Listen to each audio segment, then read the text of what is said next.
On the morning of May 27, 2006, as the people of Central Java, Indonesia, were beginning their day, disasters struck without warning.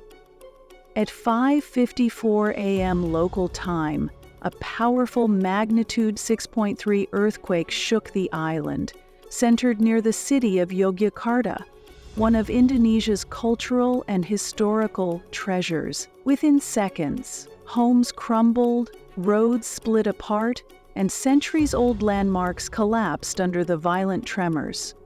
The earthquake lasted less than a minute, but its impact would be felt for years to come. The earthquake's epicenter was just 25 kilometers south of Yogyakarta, a densely populated region with millions of residents. Entire villages were flattened as poorly built structures gave way to the force of the shaking. The ancient Prambanan Temple, a UNESCO World Heritage Site, suffered significant damage, with its towering spires cracking and crumbling.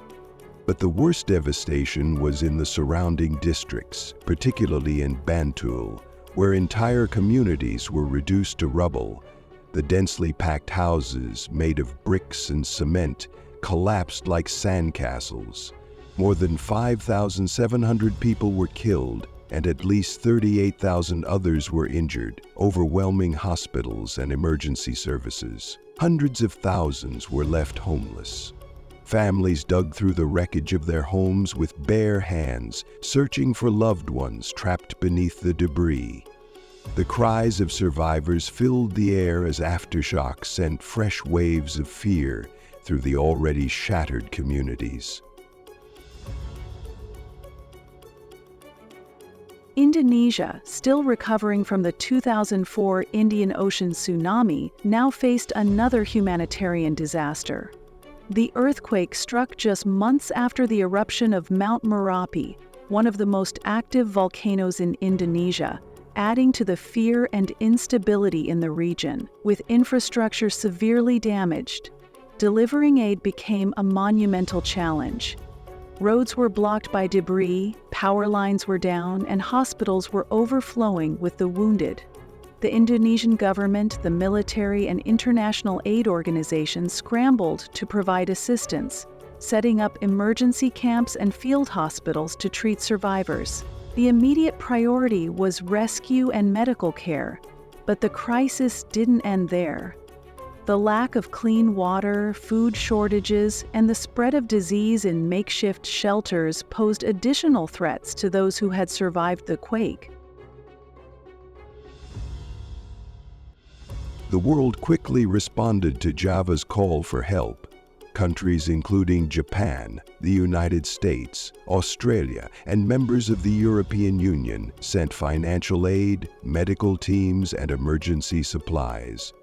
The United Nations, Red Cross, and various NGOs worked around the clock to provide food, shelter, and medical assistance to the affected areas. Despite the international support, the scale of the disaster made recovery slow and difficult.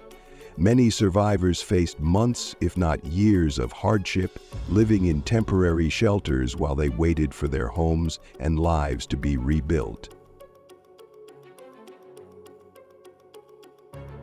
The earthquake exposed vulnerabilities in Indonesia's infrastructure, particularly the lack of earthquake-resistant housing.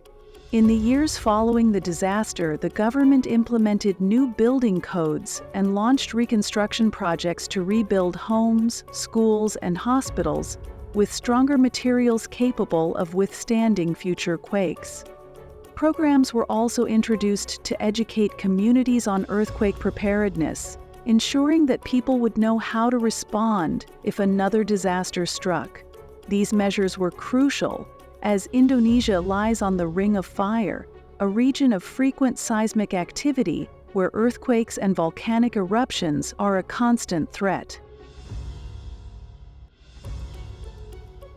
The 2006 Java earthquake was a devastating reminder of nature's power, but it also revealed the resilience of the Indonesian people. Communities came together to rebuild, support one another, and honor the thousands of lives lost in the disaster. Though the scars of the earthquake remain, both in memory and in the landscape, Java emerged stronger, more prepared, and determined to face whatever challenges the future may hold. The Java earthquake was not just a tragedy, it was a turning point. It reshaped disaster preparedness, strengthened communities, and reminded the world of the power of resilience.